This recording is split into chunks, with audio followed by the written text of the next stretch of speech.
नमस्कार। प्रस्तुत है कृष्णचंद्र द्वारा लिखी गई कहानी जामुन का पेड़। रात को बड़े जोर का अंधड़ चढ़ा। सेक्रेटेरिएट के लॉन में जामुन का एक बड़ा पेड़ गिर पड़ा।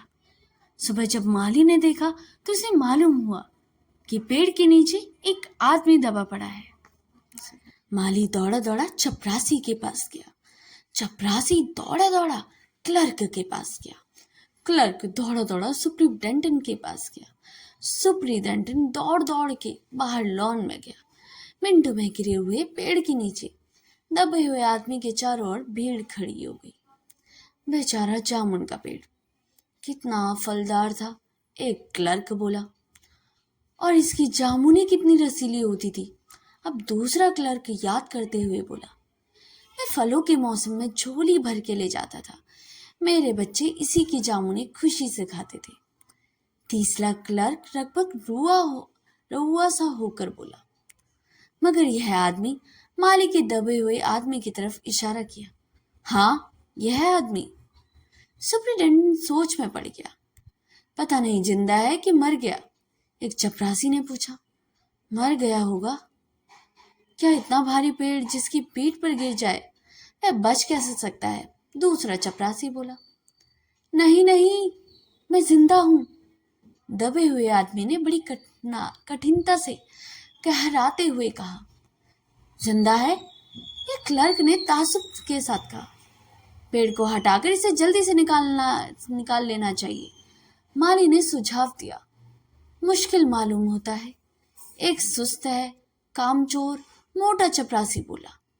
पेड़ का तना बहुत भारी और वजनी है। क्या मुश्किल है? माली बोला। अगर सुपरिटेंडेंट साहब हुक्म दे तो अभी 15-20 माली, चपरासी और क्लर्क लगाकर पेड़ के नीचे से दबे हुए आदमी को निकाला जा सकता है। माली ठीक कहता है। बहुत से क्लर्क एक साथ बोल पड़े। लगाओ जोर, हम तैयार हैं। एक साथ बहुत से लोग पेड़ को उठाने के लिए तैयार हो गए। ठहरो, सुपरिटेंडेंट बोला। मैं अंडर सेक्रेटरी से पूछ लूं। सुपरिटेंडेंट अंडर सेक्रेटरी के पास गया। अंडर सेक्रेटरी डिप्टी कलेक्टर के पास गया और डिप्टी सेक्रेटरी ज्वाइंट सेक्रेटरी के पास गया। ज्वाइंट सेक्रेटरी चीफ सेक्रेटरी के पास गया। अब चीफ सेक्रेटरी मिनिस्टर के पास गया। मिनिस्टर ने चीफ सेक्रेटरी से कुछ कहा। चीफ सेक्रेटरी ने ज्वाइंट सेक्रेटरी से कुछ कहा। ज्वाइंट सेक्रेटरी ने डिप्टी सेक्रेटरी से कहा। अब डिप्टी सेक्रेटरी ने अंडर सेक्रेटरी से कहा। फाइल चलती रही। इसी में आधा दिन बीत गया। दोपहर के खाने पर दबे हुए आदमी के चारों ओर भीड़ खड़ी हो गई। लोग तरह तरह की बातें कर रहे थे। कुछ मंझले क्लर्कों ने समस्या को खुद ही सुलझाना चाहा।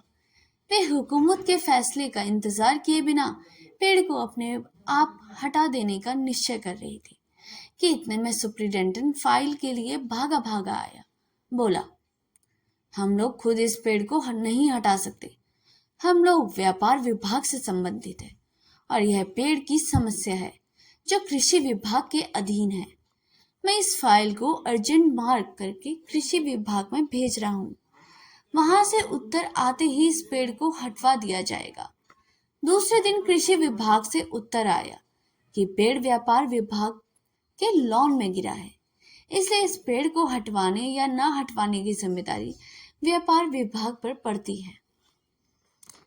पेड़ यह उत्तर पढ़कर व्यापार विभाग को गुस्सा आ गया। उन्होंने फौरन लिखा कि पेड़ों को हटवाने या न हटवाने की जिम्मेदारी कृषि विभाग पर लागू होगी। व्यापार विभाग का इससे कोई संबंध नहीं है। दूसरे दिन यह भी फाइल चलती रही। शाम को जवाब आ गया। हम इस मामले को हॉर्टिकल्चर डिपार्टमेंट के हवाले कर रहे हैं क्योंकि यह एक फलदार पेड़ का मामला है और एग्रीकल्चर डिपार्टमेंट अनाज और खेतीबाड़ी के मामलों में फैसला करने का हकदार है। जामुन का पेड़ चूंकि एक फलदार पेड़ है, इसलिए यह पेड़ हॉर्टिकल्चर डिपार्टमेंट के अंतर्गत आता है। रात को माली ने दबे हुए आदमी को दाल भात खिलाया, जबकि उसके चारों तरफ पुलिस का पहरा था। कि कहीं लोग कानून को अपने हाथ में लेकर पेड़ को खुद हटवाने की कोशिश ना करें। मगर एक पुलिस वाला कांस्टेबल को दया आ गई और उसने माली को दबे हुए आदमी को खाना खिलाने की इजाजत दे दी। माली ने दबे हुए आदमी से कहा, तुम्हारी फाइल चल रही है, उम्मीद है कल तक फैसला हो जाएगा। दबा हुआ आदमी कुछ नहीं बोला। माली ने पेड़ के तने को ध्यान से देखकर कहा, अच्छा हुआ कि तना तुम्हारे कूल्हे पर गिरा, अगर कमर पर गिरता तो रीढ़ की हड्डी टूट जाती। दबा हुआ आदमी फिर भी कुछ नहीं बोला। माली ने फिर कहा, तुम्हारा यहाँ कोई वारिस है तो मुझे उसका अता पता बताओ, मैं उन्हें खबर देने की कोशिश करूंगा। मैं लवारिस हूं, दबे हुए आदमी ने बड़ी मुश्किल से कहा। माली खेद प्रकट करते हुए कहता है, वहां से हट गया। तीसरे दिन हॉर्टिकल्चर डिपार्टमेंट से जवाब आ गया। बड़ा बड़ा जवाब था और व्यंग्यपूर्ण।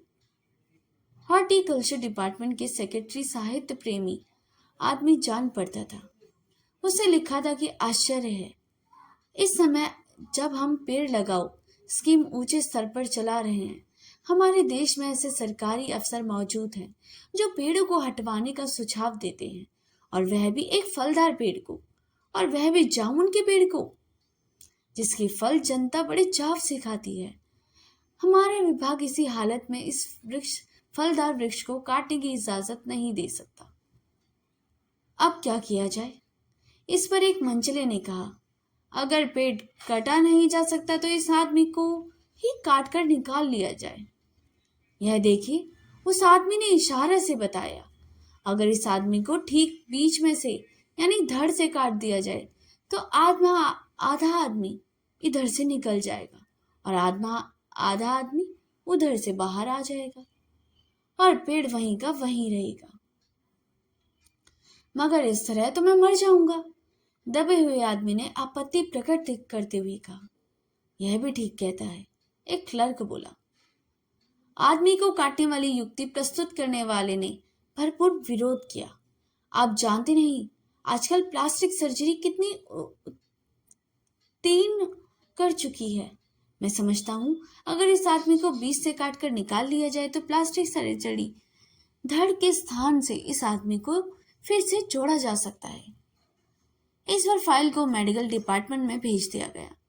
मेडिकल डिपार्टमेंट ने फौरन एक्शन लिया और इस दिन फाइल उनके विभाग में पहुंची। उसके दूसरे ही दिन उन्होंने अपने विभाग का सबसे योग्य प्लास्टिक सर्जन छानबीन के लिए भेज दिया गया।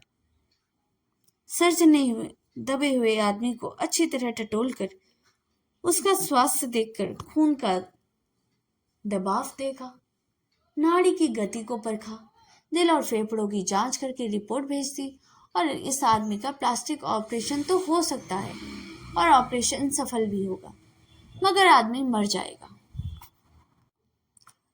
इसलिए यह फैसला भी रद्द कर दिया गया। रात को माली ने दबे हुए आदमी के मुंह में खिचड़ी डालते हुए उसे बताया कि अब यह मामला ऊपर चला गया है। सुना है कि कल सेक्रेटेरिएट के सारे सेक्रेटरियों की मीटिंग होगी, तुम्हारा केस रखा जाएगा, उम्मीद है सब काम ठीक से हो जाए। दबा हुआ आदमी एक आह करके धीरे से बोला, ये तो मना की ताकफुल ना करोगे, लेकिन खाक हो जाएंगे हम तुमको खबर होने तक। माली ने अचंभे से मुंह की उंगली दबा ली और चकित भाव से बोला, क्या तुम शायर हो? दबे हुए आदमी ने धीरे से सर हिला दिया। दूसरे दिन माली ने चपरासी को बताया, चपरासी ने क्लर्क को, क्लर्क ने हेड क्लर्क को। थोड़ी ही देर में सेक्रेटरी यह अफवाह फैल गई कि दबा हुआ आदमी शायर है। बस फिर क्या था, लोगों का झुंड शायर को देखने के लिए उमड़ पड़ा। इसकी चर्चा भी शहर में फैल गई और शाम तक गली गली से शायर जमा होने शुरू हो गए। सेक्रेटरिएट को लॉन भांति भांति के कवियों से भर गया और दबे हुए आदमी के चारों ओर कवि सम्मेलन का सा वातावरण उत्पन्न हो गया। सेक्रेटेरिएट के नई कई क्लर्क और अडर सेक्रेटरी तक जिन्हें साहित्य और कविता से लगाव था, रुक गए। कुछ शायर दबे हुए आदमी को अपनी कविता और दोहे सुनाने लगे। कई क्लर्क उसको अपनी कविता की आलोचना करने पर मजबूर करने लगे। जब यह पता चला कि दबा हुआ आदमी एक कवि है तो सेक्रेटरीट की सब कमेटी ने फैसला लिया कि चूंकि दबा हुआ आदमी एक कवि है, इसलिए इस फाइल का संबंध एक एग्रीकल्चर डिपार्टमेंट से, ना हॉर्टिकल्चर डिपार्टमेंट से, बल्कि सिर्फ कल्चर डिपार्टमेंट से है। कल्चर डिपार्टमेंट ने अनुरोध किया गया कि जल्द से जल्द मामले का फैसला करके आगे कवि को इस फलदार पेड़ से छुटकारा दिलाया जाए। फाइल कल्चर डिपार्टमेंट ने अनेक विभागों से गुजरती हुई साहित्यिक अकादमी के सेक्रेटरी के पास पहुंची। बेचारा सेक्रेटरी उसी समय अपनी गाड़ी में सवार होकर सेक्रेटेरिएट पहुंचा और दबे हुए आदमी से इंटरव्यू लेने लगा। तुम कवि हो? उससे पूछा। जी हाँ, दबे हुए आदमी ने जवाब दिया। किस उपनाम से शोभित हो? ओस। ओस? सेक्रेटरी जोर से चीखा। क्या तुम वही ओस हो जिसका गद्य संग्रह ओस की फूल अभी हाल ही में प्रकाशित हुआ है? दबे हुए कवि ने हुंकार से सिर हिलाया। क्या तुम हमारी अकादमी के मेंबर हो? सेक्रेटरी ने पूछा। नहीं। आश्चर्य है? सेक्रेटरी जोर से चीखा। इतना बड़ा कवि, ओस के फूल का लेखक और हमारी अकादमी का मेंबर नहीं है? उफ, कैसे भूल गई हो हमसे? कितना बड़ा कवि और कैसी अंधेरी गुमनामी में दबा पड़ा है। गुमनामी में नहीं, एक पेड़ के नीचे दबा हूं। कृपया मुझे इस पेड़ के नीचे से निकालिए, अभी बंदोबस्त करता हूँ। सेक्रेटरी फौरन बोला और फौरन उसने अपने विभाग में रिपोर्ट दी। दूसरे दिन सेक्रेटरी भागा भागा कवि के पास आया और बोला, मुबारक हो, मिठाई खिलाओ। हमारी सरकारी साहित्य अकादमी ने तुम्हें तुम्हारी केंद्रीय शाखा का मेंबर चुन लिया है और ये लो चुनाव पत्र, मगर मुझे इस पेड़ के नीचे से तो निकालो। दबे हुए आदमी ने कहरा कर कहा। उसकी सांस बड़ी मुश्किल से चल रही थी और आंखों से मालूम होता था कि वह घोर पीड़ा और दुख में पड़ा है। यह हम नहीं कर सकते, सेक्रेटरी ने कहा, और जो हम कर सकते थे वह हमने कर दिया है। बल्कि हम तो यहाँ तक कर सकते हैं कि अगर तुम मर जाओ तो हम तुम्हारी बीवी को वजीफा दे सकते हैं। अगर तुम दरख्वास्त दो तो हम वह भी कर सकते हैं। मैं जीवित हूँ, कवि रुक रुक कर बोला। मुझे जिंदा रखो। मुसीबत यह है कि सरकारी साहित्यिक अकादमी का सेक्रेटरी हाथ मलते हुए बोला, हमारा विभाग सिर्फ कल्चर से संबंधित है। पेड़ काटने का मामला कलम दावत से नहीं, आरी कुल्हाड़ी से संबंधित है। हमारे लिए हमारे फॉरेस्ट डिपार्टमेंट को लिख दिया है और अर्जेंट लिखा है। शाम को माली ने आकर दबे हुए आदमी को बताया, कल फॉरेस्ट डिपार्टमेंट के आदमी आकर इस पेड़ को काट देंगे और तुम्हारी जान बच जाएगी। माली बहुत खुश हुआ। दबे हुए आदमी को स्वास्थ्य जवाब दे रहा था, मगर वह किसी न किसी तरह अपने जीवन के लिए लड़े जा रहा था। कल सवेरे तक किसी न किसी तरह से उसे जीवित रहना है।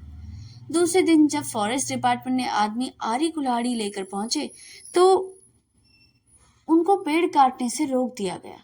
मालूम हुआ कि विदेश विभाग ने हुक्म आया था कि इस पेड़ को ना काटा जाए। कारण यह था कि इस पेड़ को 10 साल पहले पोर्टोनोनिया राज्य के प्रधानमंत्री ने सेक्रेटरीटेरिएट के लॉन में लगाया था। अब अगर यह पेड़ काट दिया जाएगा तो इस बात को काफी अंदेशा था कि पिटोनिया सरकार ने हमारे संबंध सदा के लिए बिगड़ जाएंगे। मगर एक आदमी की जान का सवाल है, एक क्लर्क चिल्लाया। दूसरी ओर 2 राज्यों से संबंधित का सवाल है। दूसरे क्लर्क ने पहले क्लर्क को समझाया, और यह भी तो समझो कि पिटोनिया सरकार हमारे राज्य को कितनी सहायता देता है। क्या हम उनकी मित्रता को खातिर एक आदमी के जीवन का बलिदान नहीं कर सकते? कवि को मर जाना चाहिए, निसंदेह। अंडर सेक्रेटरी ने सुपरिटेंडेंट को बुलाया। आज सवेरे प्रधानमंत्री दौरे से वापस आ गए। आज 4 बजे विदेश विभाग इस पेड़ की फाइल उनके सामने पेश करेगा। जो वे फैसला देंगे उसी को स्वीकार करना होगा। शाम के 5 बजे स्वयं सुप्रिंटेंडेंट कवि की फाइल लेकर उसके पास आया। सुनते हो? आते हुए खुशी से फाइल को हिलाते हुए चिल्लाया। प्रधानमंत्री ने इस पेड़ को काटने का हुक्म दे दिया है और इस घटना की सारी अंतर्राष्ट्रीय जिम्मेदारी अपने सिर ले ली है।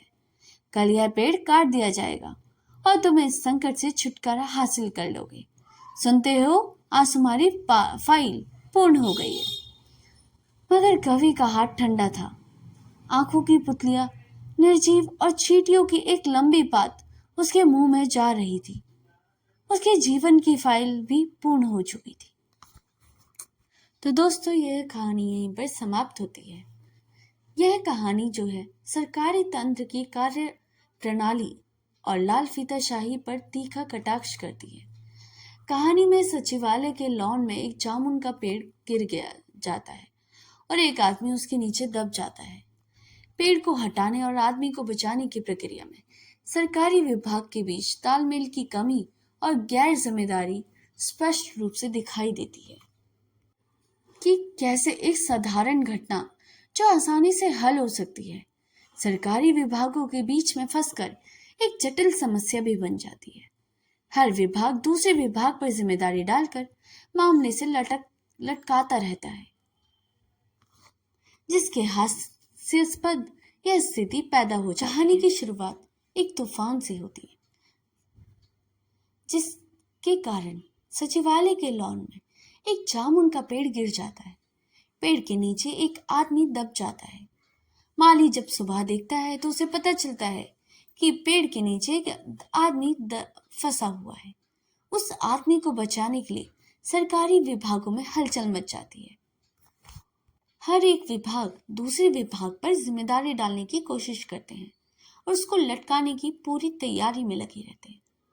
जैसे बागवानी विभाग कृषि विभाग पर डालता है और कृषि विभाग दूसरे विभाग पर, यहाँ तक कि विदेश विभाग तक भी इस मामले की शामिल हो जाते हैं। उस आदमी की जान बचाने के बजाय उनकी फाइलें एक दूसरे को भेजते रहते हैं और इस प्रक्रिया में महत्वपूर्ण फाइलें गायब भी हो जाती हैं। जब अंत में प्रधानमंत्री के आदेश से पेड़ कटाने का फैसला होता है, तब तक बहुत देर हो चुकी होती है और वह आदमी दम तोड़ चुका होता है, जिससे उसकी वहीं पर उसी वक्त मृत्यु हो जाती है।